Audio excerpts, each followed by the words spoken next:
Bismillahirrahmanirrahim. Assalamualaikum warahmatullahi wabarakatuh. Welcome back di channel Zen Komari. Mohon maaf dulur-dulurku, saya vakum 1 tahun kemarin nggak bikin video. Nah, mungkin hari ini saya akan bikin video karena banyak permintaan dari siswa-siswi dan juga teman-teman saya. Mas Zen, kapan bikin video? Pak Zen, kapan bikin video? Mungkin video tentang tutorial dan lain-lain. Nah, hari ini saya akan mungkin sebagai permulaan awal saya akan bikin video tentang roadmap atau perjalanan dari anak teknik komputer dan jaringan. Nah, penasaran nggak? Bagaimana sih cara belajar di TKJ, mulai dari mana, belajarnya apa aja, terus nanti sesi terakhirnya itu apa aja, kira-kira itu dimulai dari mana? Yuk kita simak sama-sama.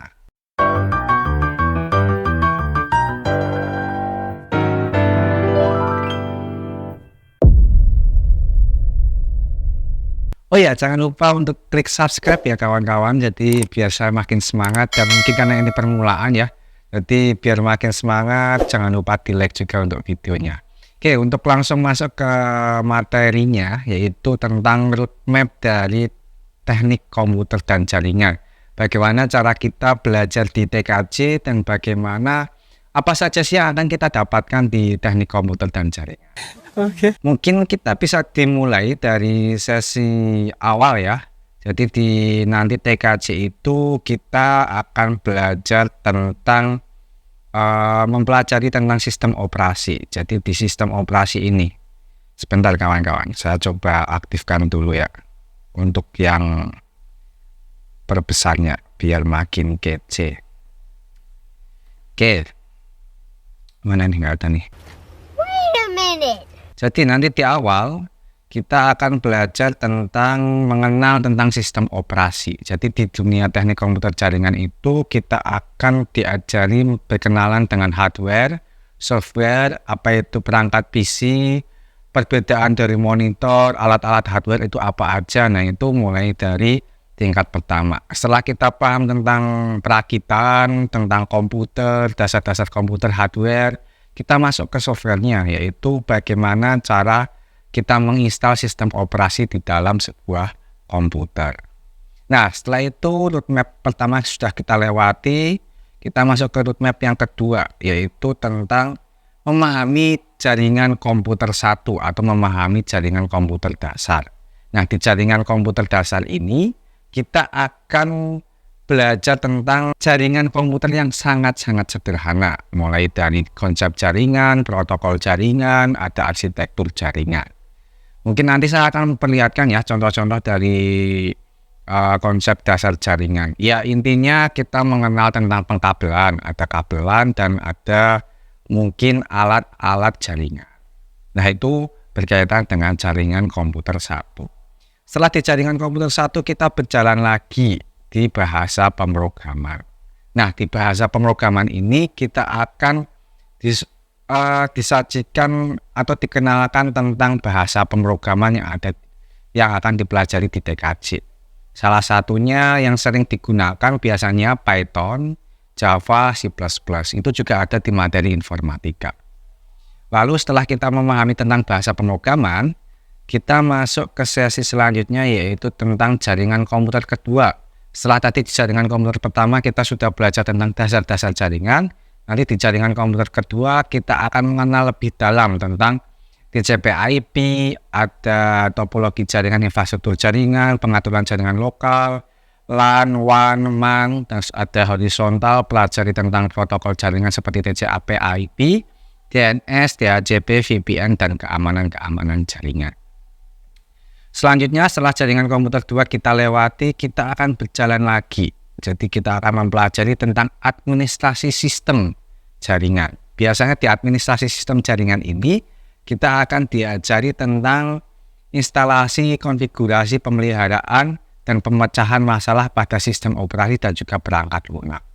Ini yang menjadi beda dan menjadi hal yang menarik di pelajaran TKJ, karena kita nggak cuma belajar tentang pengkabelan saja atau cuma kabel, masang kabel FO dan lain-lain, tapi juga kita akan diajari tentang administrasi sistem jaringan. Biasanya juga ada server juga. Oke, selanjutnya setelah kita masuk ke poin kelima, sekarang kita masuk ke poin keenam, yaitu berkaitan dengan keamanan jaringan. Nah, di keamanan jaringan ini nanti kita akan belajar tentang konsep enkripsi, firewall, IDS/IPS, dan juga keamanan nirkabel. Pelajari tentang serangan jaringan umum dan metode untuk mencegahnya, seperti serangan DOS, serangan phishing, dan serangan malware. Dan memang seperti yang sudah saya katakan, jadi kita tidak hanya bisa membuat sebuah alat jaringan, topologi jaringan, membuat server, tapi kita juga harus bisa untuk membuat sebuah alat yang sudah kita buat tadi menjadi aman. Nah, makanya tadi kita bisa belajar tentang enkripsi, firewall, IPS, IDS, keamanan nirkabel, dan juga serangan-serangan yang sering terjadi di dalam sebuah koneksi internet atau server internet. Nah, selanjutnya setelah kita memahami tentang keamanan jaringan, apa sih yang kita akan pelajari? Yang akan kita pelajari adalah berkaitan kita harus mencari sertifikasi untuk menguatkan ilmu yang telah kita miliki. Kalau kata orang tuh biasanya kalau ijazah sekolah saja itu tidak cukup. Kita harus memiliki sertifikat-sertifikat yang memang menunjang kompetensi kita yang telah kita miliki. Salah satunya kalau di TKJ itu yang bisa dimiliki adalah berkaitan dengan sertifikat yang hubungannya dengan dunia industri, yaitu jaringan. Ada namanya Cisco Certified Network Associate, yaitu CCNA. Alhamdulillah di tempat saya mengajar di SMK Muhammadiyah Kudus ada sertifikasi untuk CCNA. Jadi mungkin bagi kawan-kawanku yang masih tingkat SMP yang ingin sekolah mungkin bisa memasuki di dunia TKJ. Terus ada juga untuk sertifikasi itu ada CompTIA Network atau sertifikasi-sertifikasi yang relevan lainnya. Biasanya juga yang sering dicari yaitu tentang sertifikasi mikrotik. Ada juga sertifikasi untuk AWS, ada juga Google. Nah, itu banyak yang bisa dicari untuk kita pelajari. Nah, mungkin itu alur perjalanan atau roadmap untuk anak TKJ. Karena lama sudah nggak bikin video, jadi agak belibet nih ngomongnya. Mohon maaf ya kawan-kawan, semua jangan dihujat. Tapi nggak apa-apa sih, bisa dikomentari di bawah. Nah, mungkin itu. Terima kasih atas perhatiannya. Jangan lupa kalau video ini bermanfaat, silahkan di-share ke teman-temannya. Dan jangan lupa di-like. Tekan tombol like-nya. Dan yang belum subscribe silahkan subscribe, karena biar tambah semangat untuk bikin videonya. Oke, terima kasih dan salam sehat, salam merdeka, dan jangan lupa untuk selalu belajar. Assalamualaikum warahmatullahi wabarakatuh.